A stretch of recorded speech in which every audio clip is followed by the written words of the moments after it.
Você, como que uma pessoa fica forte emocionalmente?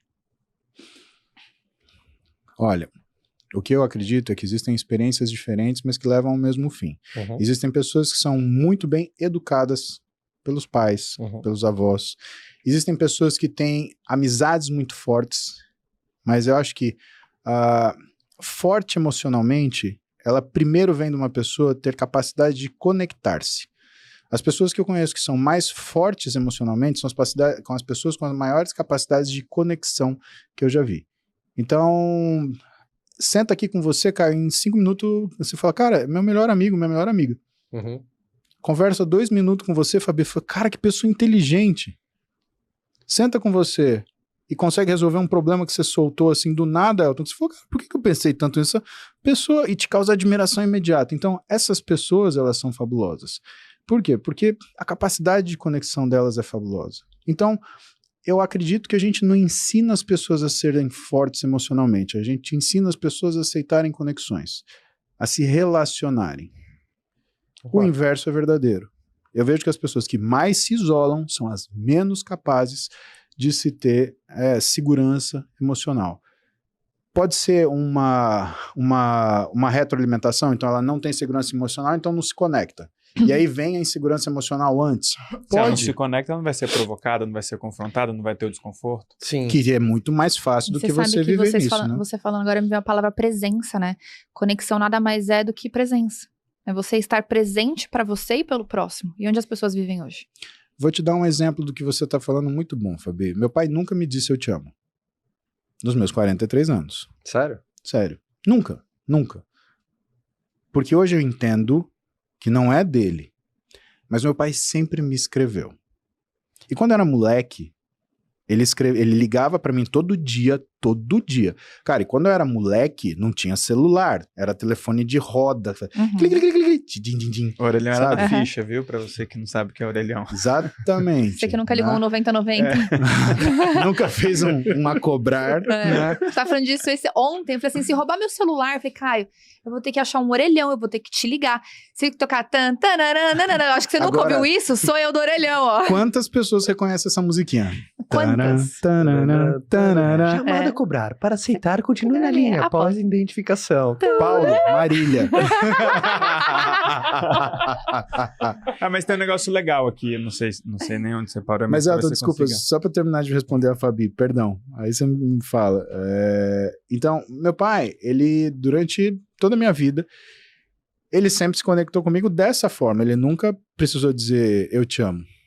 Ele ligava pra mim todo dia e ele escrevia cartas. E a diversão dele é que ele tem a letra muito feia. Acho que daí que eu quis ser médico, né? Porque eu queria ter a letra feia igual a dele, então eu fiz medicina. Vai ver que foi por aí.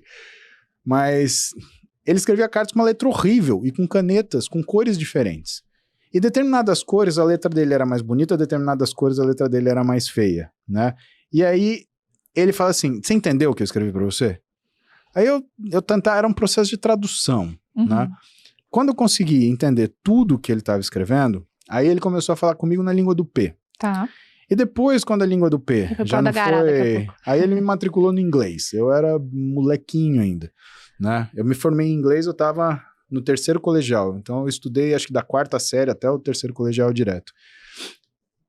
E era esse exercício contínuo que ele me dava de tarefas, assim, que demonstrava a intensa preocupação que ele tinha comigo.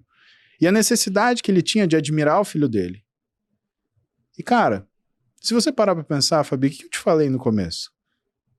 Você tem respeito, você tem admiração. Você tem amor. Meu pai me amou 40 anos, ele nunca precisou me dizer disso. Ele nunca precisou falar essa palavra. E eu podia ser um cara danificado, falar assim, ai, meu pai nunca disse que me ama, ele não me ama. Caralho, cadê todos os telefonemas, cadê todas as cartas, cadê todos os ois, todos os tchauz, todas as viagens, todas as conversas, todas as broncas, né? Tudo que ele me colocou no lado certo Você pra eu se seguir. ligou na maneira que ele dizia eu te amo pra você, né? Nas outras maneiras que ele dizia eu te amo pra Mas, você. Caio, Não é todo mundo vamos que- ser verdadeiro? Não é todo mundo que saca essa. Quando eu me virei pai. Exato. Porque aí eu falei, opa, eu senti aquilo, eu nunca me permiti pensar mal do meu pai primeiro, porque apesar de meus pais serem separados, minha mãe nunca falou uma linha do meu pai. uma linha ruim. Pelo contrário, ela sempre me falou quando meu pai era inteligente, quando meu pai era trabalhador e quando meu pai gostava de mim. Isso foi minha mãe, né? Por isso que eu te digo criação. Agora, teve um dia que a gente sentou para conversar na fazenda e aí eu saquei aquilo que estava acontecendo, porque a gente estava falando alguma coisa da Maria Clara, da Maria Eduarda, das meninas, das minhas filhas, e aí ele solta uma coisa, isso daí a gente vai falar depois. Aí eu olhei pra cara dele e falei, eu entendi. Agora eu entendi. O senhor tem um armário com gaveta, falar com o Paulinho aos 15, falar com o Paulinho aos 16, falar com o Paulinho aos 18, falar quando ele entrar na faculdade, falar quando ele se formar, falar quando ele entrar na residência, falar quando ele sair, falar quando ele tiver a primeira namorada séria, falar quando ele se casar, falar quando ele tiver filhos, falar quando ele tiver 40 anos, falar quando ele tiver 50 anos, falar quando ele tiver 60 anos. E eu falei, e aí? Aí ele falou assim, então quando a gente abrir a gaveta dos 60 a gente fala disso. E aí a gente começa a entender, na verdade, Fabi, que toda essa relação, toda essa capacidade de conexão, toda essa forma da gente ver a vida, ela é muito importante à medida que você toma atitudes baseadas nisso. E que a gente tem que ter o cuidado, né? Eu vou falar uma palavra ruim que vocês podem até me corrigir. A gente tem que ter a gente tem que ter o cuidado de ter atitudes bonitas. Não pelo sentido estético, né? Mas pelo sentido que a vida precisa ser bonita. E se a gente não faz a vida bonita, a vida não é. Exato. E quando você fala a palavra belo, tem uma palavra que muito me agrada. A beleza é a pedagogia da bondade.